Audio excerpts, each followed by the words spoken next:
Hello, good morning, good afternoon, good evening, good night. Whenever you may be watching this video, hi, my name is Erica. I run Breeze Cakery. It is a home-based business where we do cakes, cookies, cupcakes, and more.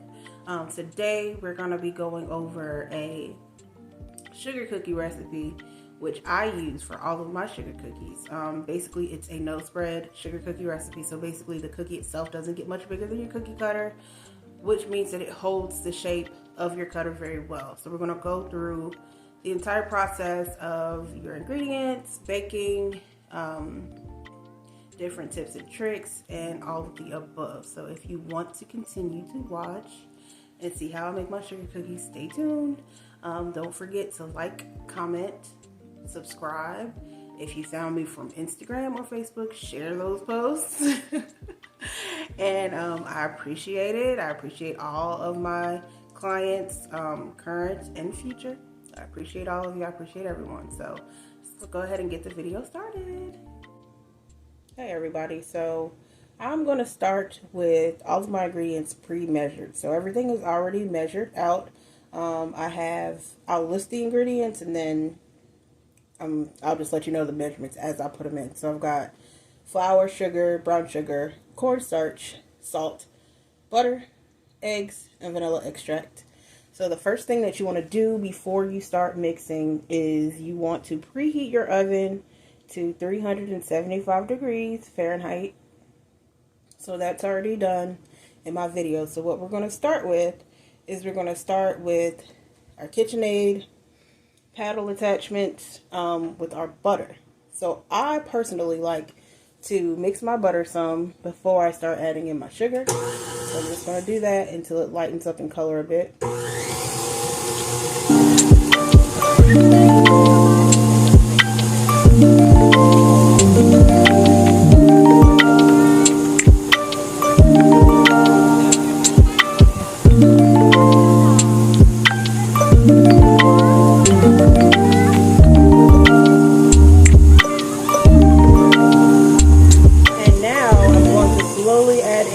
Sugar and cream them together. So what I have here is I have 2/3 of a cup of white sugar and 1/3 of a cup of light brown sugar, and they're both mixed together. I'm just going to add that in.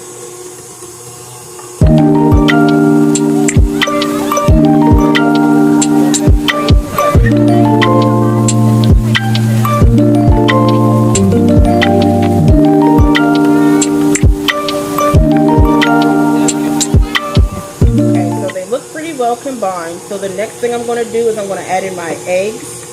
I have 2 large eggs that I'm going to add in one at a time.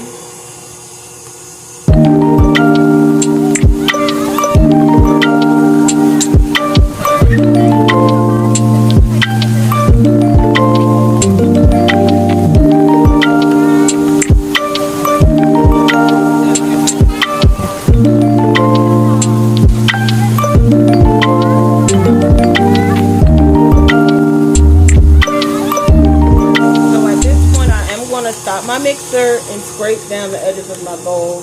Now I do have a paddle attachment that has a little silicone attachment on it where, you know, has the scraper on the actual paddle attachment, but I don't like to use it when I'm baking cookies. I don't like to use it when I'm making anything that has like flour, powdered sugar, especially not the like buttercream, royal icing. I don't use it for that, simply because it kicks it all over the place. I have flour all over my kitchen when I'm done using that. So what I'm going to do is I'm just scraping down the sides of my bowl. Because I don't have that attachment, usually I don't have to. And then I'm going to make sure I get the bottom as well. Mix that in. And then what I do is I just scrape it like this. You probably can't see that, but and then take it and ping it. Alright. So I'm going to go back in.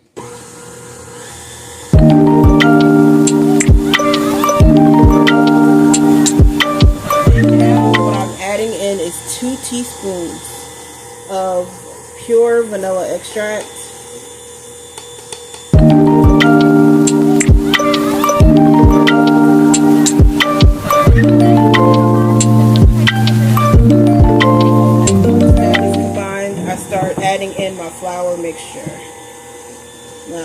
add it in slowly, so I'm going to turn it down to stir. Right now it's on 2, so I'm going to turn it down to stir.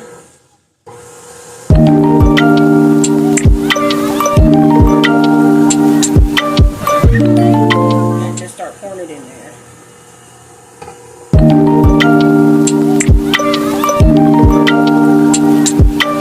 I'm going to make a mess regardless.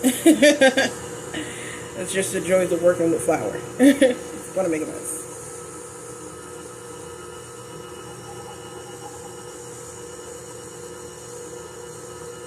What I really need is a pouring shield. So, I had one, but it broke, and I have yet to order another. I'm just adding it in slowly. But you want to be careful with that because you don't want to overmix your batter. Or your dough, should we say.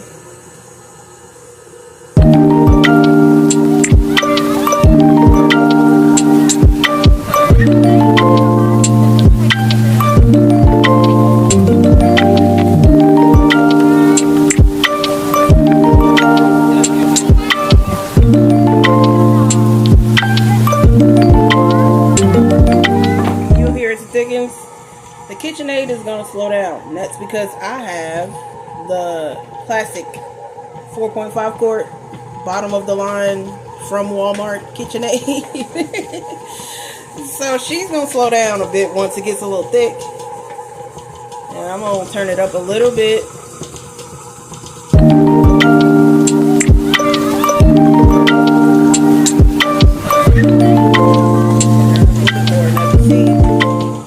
See clearly, you see that it's separated from the sides of the bowl. There's no, like, you can't really see any batter on the sides of the bowl, and that's how you know that it's time to stop mixing. So we have our dough. So the next thing I'm going to do is I'm going to kind of, because I have a very, I don't know, this kitchen's pretty small, so I have to restage my little camera area so y'all can see me roll the dough out and then put it in the oven. So I'll be right back. So I've changed up my countertop a little bit here. I literally just moved my KitchenAid, changed my mat, and got my supplies ready for rolling out my dough.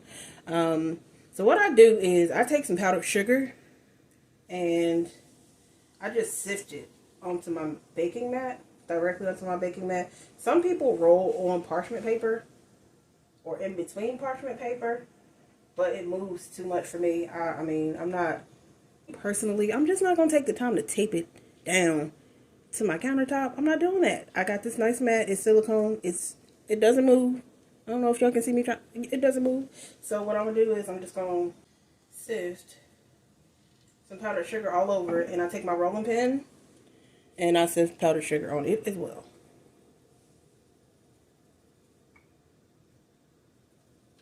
Now I just have. I got my baking mat from Hobby Lobby. It wasn't expensive at all. You know, you can get them for a few dollars. Rolling pin is from Walmart, $5. So sugar cookies they don't require a big upfront investment to get started in if that's what you want to do. The ingredients are The most expensive ingredient you have in a sugar cookie is your butter and your vanilla extract, depending on where you live, but you don't use very much of that either. So just sift that in. I just stick it back in the bag. So I have my dough. Bloop. And I just take it and kind of knead it together so I can form a ball to put on my mat. And I'm going to do that off screen because this is awkward. Alright, so that's my ball of dough. It's a little crumbly, but it'll be alright.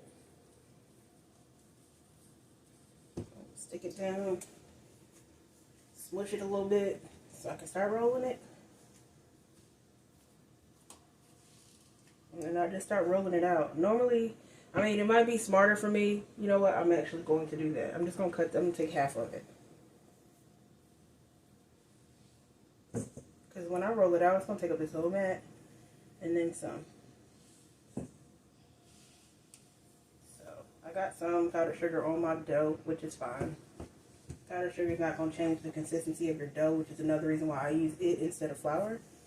It doesn't change your dough any at all.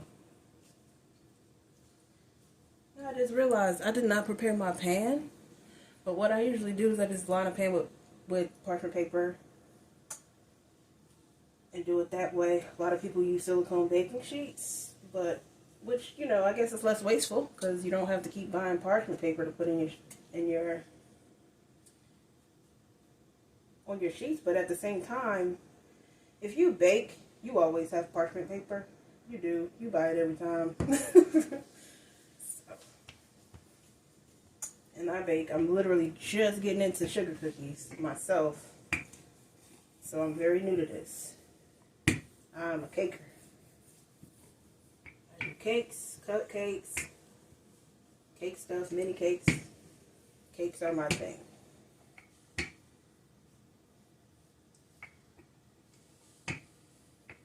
But we're going to try sugar cookies because sugar cookies are 10 times easier to ship than cakes are. If you can even ship a cake. Some states don't allow you to ship cakes. So, or to, you know, ship them after you sold them. Just gonna grab a cookie cutter. I don't know which one I want to use.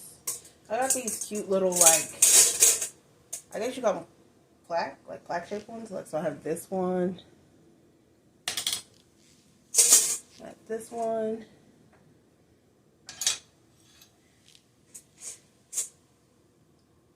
And this one I think I'm going to use. I think I'm going to use these three. So, I've got my pan lined, sitting over to the side. Got my cookie cutters ready. And you know what? These cookie cutters I got with a bunch of other baking supplies, and I'm probably going to do a haul on these because I got cookie cutters, like piping bags, tipless piping bags. What else did I get? I had a variety of cookie cutters. I got some letter stamps for like rolled buttercream because I like to use rolled buttercream on my cookies because it tastes so much better than a lot of the recipes of royal icing that I've tasted. But I did find one royal icing recipe that uses butter emulsion or butter extract, and it is delicious. So I do still do royal icing cookies as well. I do, but I like to use rolled buttercream. The key to that though is just to not roll it too thick because it can really take over your cookie. Sugar cookies are delicious, but they're a basic cookie, so you know they don't have any really strong, bold flavors. So the sugar and butter in that buttercream will take over the whole taste. So I'm just going to cut my cookies out. It's my first time using these cutters that I got from Temu or however you say it. So I'm just taking them, pressing them down, and you want to pay attention to the edges. So basically, if you can, I don't know if y'all can see, but the top kind of has like a fold in it. Like it's kind of folded. And you have the sharp edge. That's the one that you want to use face down on your cookie. But these are so cute.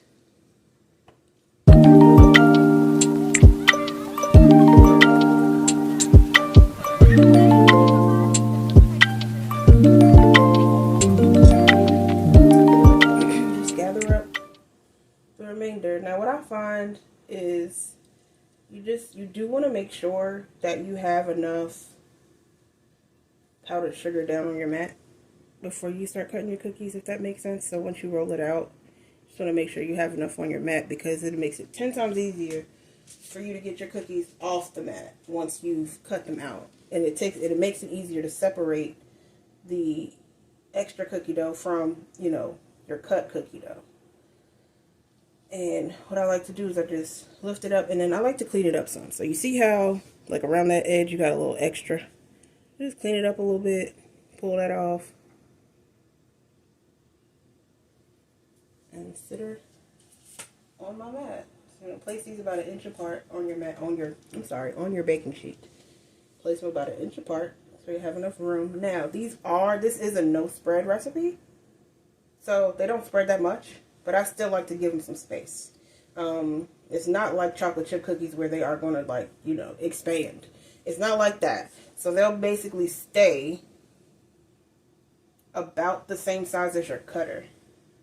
Now they do get slightly bigger than the cutter, which makes it great for use with rolled buttercream because you can use the same cutter. So basically what you do is you'd have your cookies, baked cookies, they're going to puff up just a little bit, just a tiny bit. And then you roll out your buttercream, which will be featured in another video because I love it so much.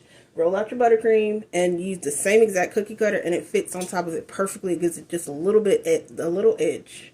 You have a little bit of cookie showing under the buttercream. It makes it look really pretty.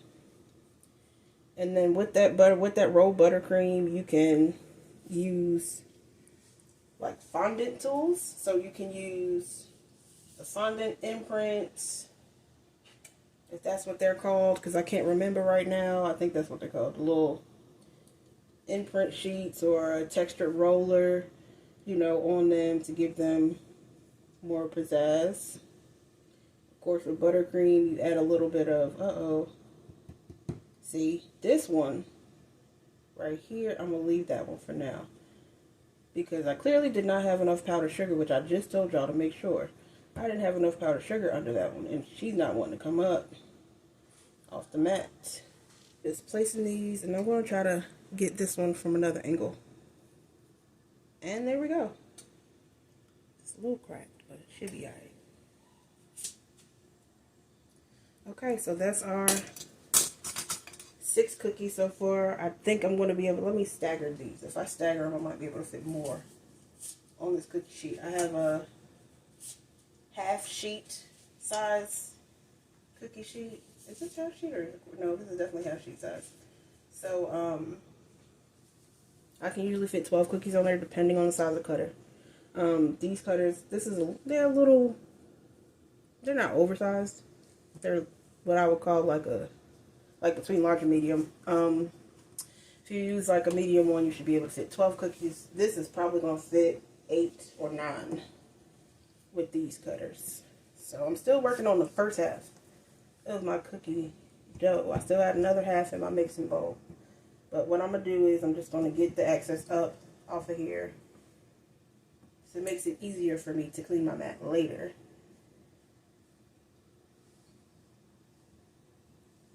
Okay, I'm just going to sit that to the side. Take my sifter and sift some more powdered sugar on here.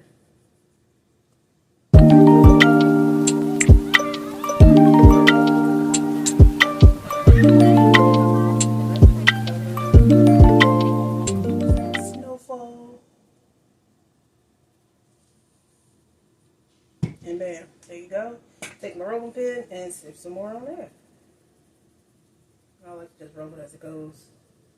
And it'd be even a little bit more safe. I'm going to sift some on my dough. And I'm telling you, the powdered sugar does not really change the flavor of your cookie. It's not like it's going to make it super sugary. It just is very useful. So I keep an extra bag on hand simply for sifting on my mat and on my rolling pin when I'm making sugar cookies. I'm just going to roll them out. Now, I know some people use like the rolling pin guides to make an even cookie. But now I do sell my baked goods, but I'm not a professional baker. I'm self-taught. So I like for my cookies and stuff to have just a tiny bit of personality. So one of them might be a little thicker than the other. But if you look at my pan, they're all about the same thickness. You can do it by hand. You don't necessarily need rolling guides to get started.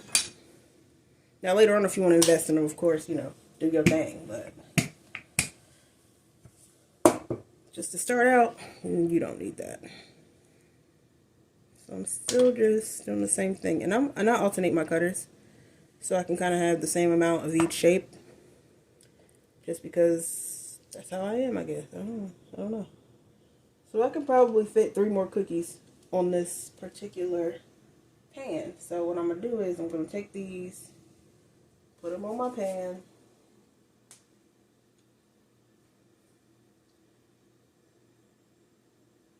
And then I'm gonna go ahead and run them in the oven. Put them in the oven and let them bake for 8 to 12 minutes. I usually go the full 12 on my cookies, but I don't know if it has to do with my environment, my location, whatever, but I usually go the full 12 minutes on my cookies. But of course, you know, if it's your first time baking sugar cookies, you're going to want to check them after 8, you know, just to make sure they're doing all right. And I got really lucky because all of my cookies came out the same exact thickness. So that means that they're going to cook evenly.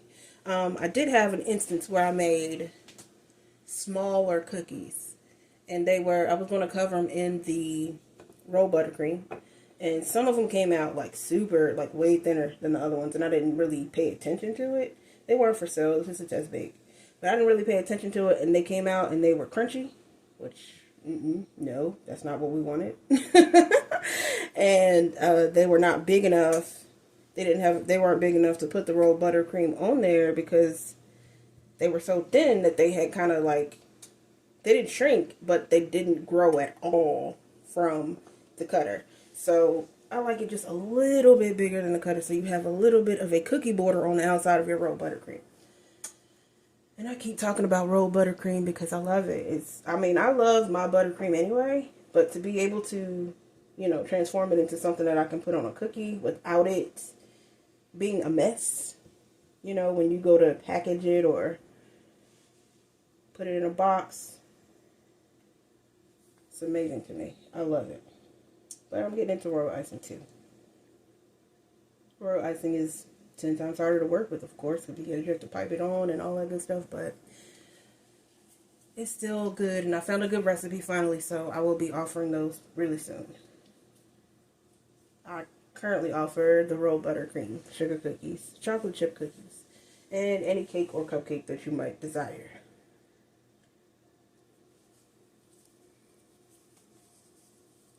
I'll probably start adding more cookies as we go along. So, alright, I've done that. So what I'm going to do now is I'm just going to put my cookies in the oven 8 to 12 minutes. So for me, it's going to be the full 12.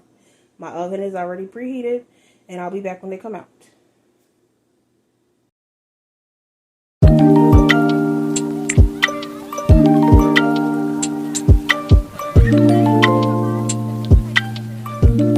was my sugar cookie recipe. As you saw in the pictures, the cookie did not spread further than the cutter. So I like to use those with rolled buttercream because the cutter itself, once you put it into the buttercream is not going to spread at all. So it's not even going to go on the outer perimeter of the cutter. So it'll have a nice little cookie border once you do apply the buttercream to your cookie. And we'll go over that in another video. I also use those cookies for royal icing, and I found a really good recipe, which I mentioned earlier, and we'll go over that in another video as well. So, just wanted to come back, say bye, have a great day, have a great night, morning, afternoon, evening, whenever you're watching this video. Thank you for watching, and I'll see you next time.